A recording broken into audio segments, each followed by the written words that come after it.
The world you live in is a big negotiating table, my friend, and whether or not you like it, you are a participant. In every human association, there is an ingredient of negotiation. Really, when you transact business, when you agree or disagree, when you share common interests, or you socialize, you are actually negotiating.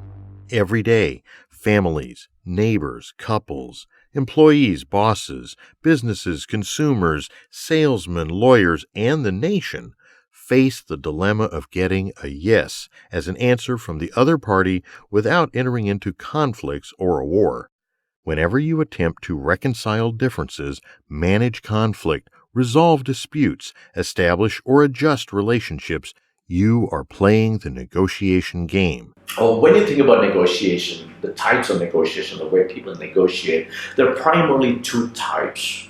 One is a competitive negotiation, where you treat the other person as an adversary.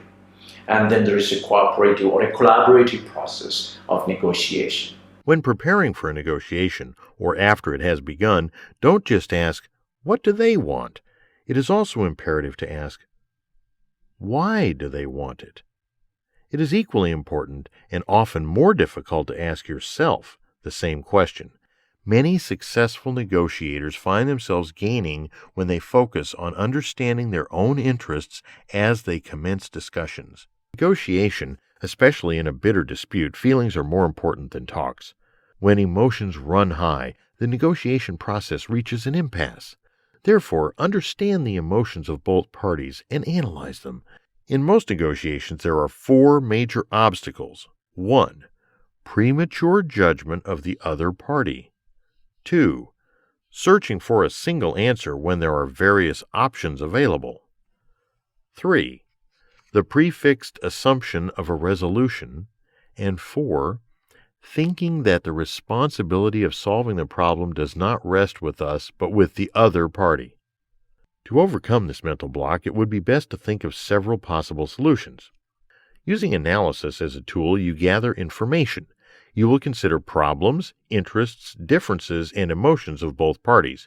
You will find the common ground in each case as well as unifying interests. Negotiating gurus like Roger Fisher and William Ury have a technique called BATNA, which means best alternative to a negotiated agreement. The very reason for negotiating is to get yourself the best deal.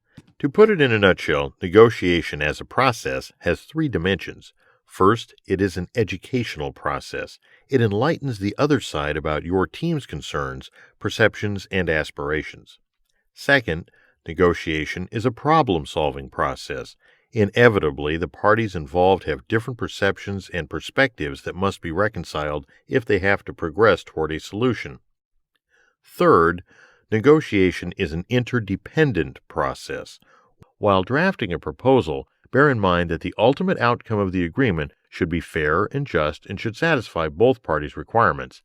All the exercise you did earlier on interests and options would have thrown up a creative solution.